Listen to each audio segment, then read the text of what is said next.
ചേട്ടാ പുതിയ സിനിമകൾ, അതായത് ഇപ്പോൾ ചേട്ടൻ പുതിയ സിനിമയുടെ ഭാഗമാണ്. അപ്പോൾ ഈ പുതിയ സിനിമയിൽ നമ്മൾ ഒരുപാട് സിംഗ് സൗണ്ട് സിനിമകളൊക്കെ ഇപ്പോൾ വരുന്നുണ്ട്. അപ്പം പണ്ട് ചേട്ടൻ സിംഗ് സൗണ്ട് ഏതെങ്കിലും മൂവീസിൽ അഭിനയിച്ചിട്ടുണ്ടോ? പണ്ട് വല്ലപ്പോഴും അങ്ങനെ സംഭവിക്കാറുണ്ട്. ഇപ്പോൾ ഏതെങ്കിലും അങ്ങനെ അഭിനയിച്ചോ, അങ്ങനെ എന്തെങ്കിലും? ഞാൻ ഈ ലംബോ എന്ന് പറയുന്ന ടെലിഫിലിം വർഷങ്ങൾക്ക് മുമ്പ് അന്ന് അത് സിംഗ് സൗണ്ട് ചെയ്ത ഒരു ഇപ്പോഴാണ് നമ്മൾ ആ ഒരു ടെക്നോളജി ഒക്കെ ഇതായിരുന്നു. പക്ഷെ അന്നൊരു ദാസാർ എന്ന് പറഞ്ഞിട്ട് ദൂരദർശനിൽ തന്നെ ഉണ്ടായിരുന്ന സൗണ്ട് റെക്കോർഡിസ്റ്റ് ഉണ്ടായിരുന്നു, സൗണ്ട് എഞ്ചിനീയർ. അദ്ദേഹമാണ് നമ്മൾ ഔട്ട്ഡോർ ഒക്കെ ചെയ്തപ്പോൾ പോലും ഈ എക്സ്റ്റേണൽ നോയ്സ് ഒന്നും ഇല്ലാതെ നമ്മൾ പറയുന്ന സംഭാഷണം കൃത്യമായിട്ട് അദ്ദേഹം അത് സൗണ്ട് ഒരു ഡബിങ്ങും ഇല്ലാതെ ചെയ്തത്.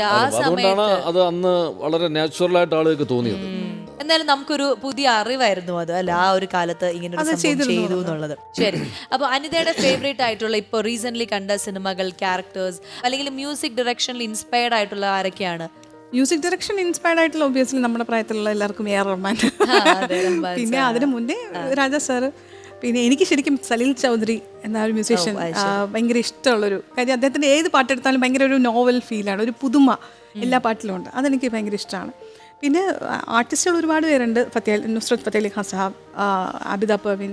ഞാൻ സ്ഥിരം കേൾക്കുന്ന ഒരു ജോണറാണ്. ഈ ഒരുപാട് പേരുടെ കൂടെ സ്റ്റേജ്, അതായത് ലെജൻഡ് ആയിട്ടുള്ള ഒരുപാട് സിംഗേഴ്സ് അല്ലെങ്കിൽ മ്യൂസിക് ഡയറക്ടേഴ്സിന്റെ ഒക്കെ വർക്ക് ചെയ്തിട്ടുണ്ടല്ലോ.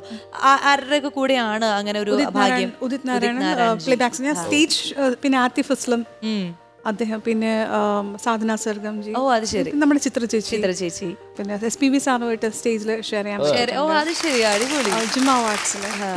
പിന്നെ ഒത്തിരി ഉസ്താദ്, ഘരാനാസിലുള്ള ഉസ്താദ്, അങ്ങനെയുള്ള ഒരു ക്ലാസി മ്യൂസീഷ്യൻസുമായിട്ട് ഒത്തിരി സ്റ്റേജുകൾ ചെയ്യാൻ പറ്റി. സൂപ്പർ. അപ്പോൾ ഈ വളരെ ചെറിയ പ്രായത്തിൽ തന്നെ ഇത്രയും വലിയ അംഗീകാരങ്ങളൊക്കെ കിട്ടി. അടിപൊളി. ഓക്കെ, അപ്പോൾ ഇനി അതായത് ചേട്ടന്റെ അതായത് ഫാമിലിയെ കുറിച്ചിട്ട് നമുക്ക് അറിയാനൊരു താല്പര്യമുണ്ട്. അമ്മയും അച്ഛനും ഞങ്ങളെ വിട്ടുപോയി. ഇപ്പോൾ വീട്ടിൽ ഞാൻ, വൈഫ്, ഒരു മോളാണ്. മോളിപ്പോൾ 7ാം ക്ലാസ്സിൽ പഠിക്കുന്നു. പിന്നെ എൻ്റെ 2 ബ്രദേഴ്സ് ഉണ്ട്.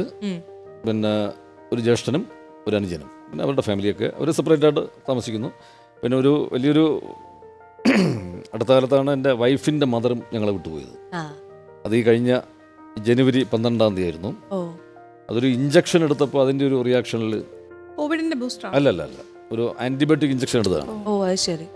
അപ്പോൾ അങ്ങനെ അത് ഞങ്ങളെ വിട്ടുപോയി. അതും ഒരു വലിയ നല്ലൊരു സ്നേഹമുള്ള, അതും ഒരു വലിയ സ്നേഹമുള്ള ഒരു അമ്മ, അതും ഞങ്ങളെ വിട്ടുപോയി. അപ്പോൾ അതിൻ്റെ ഒരു അതെ, നമ്മുടെ ജീവിതത്തിൽ ചില അപ്രതീക്ഷിതമായ ഒരു വിഷമം വന്ന്. അപ്പൊ വൈഫ് എന്തെങ്കിലും കലാപരമായിട്ട്? ഹൗസ് വൈഫാണ്. പാടാനൊക്കെ ഇഷ്ടമുള്ള ഒരാളാണ്. ഇഷ്ടമുണ്ട്, പാടും, അത്യാവശ്യം പാടും. ഇനി നമുക്ക് അതായത് അനിത നമുക്ക് വേണ്ടിയിട്ട് ഒരു മലയാളം സോങ്, ഇത്രയും നേരം നമ്മൾ മലയാളം കേട്ടിട്ടേ ഇല്ല. അപ്പൊ ഒരു മലയാളിയായ പെൺകുടി മലയാളം പാട്ട് കേൾക്കുന്നത് ഇഷ്ടമുള്ള ഒരു പാട്ട്. ഇഷ്ടമുള്ള പാട്ട് ഓ മാമ മാമ മാമ ചന്ദമാമ, ഓ മാമ മാമ മാമ ചന്ദമാമ, ഓ മാമ മാമ മാമ ചന്ദമാമ, ഓ മാമ മാമ മാമ ചന്ദമാമ.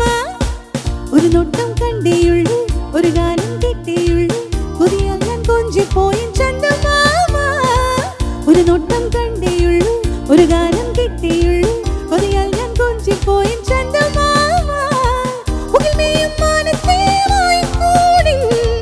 മുളവാതിൽ ചാരാതെ ചന്ദമാമ, ഓ മാമ മാമ മാമ ചന്ദമാമ, ഓ മാമ മാമ മാമ ചന്ദമാമ, ഓ മാമ മാമ മാമ ചന്ദമാമ, ഓ മാമ മാമ മാമ ചന്ദമാമ.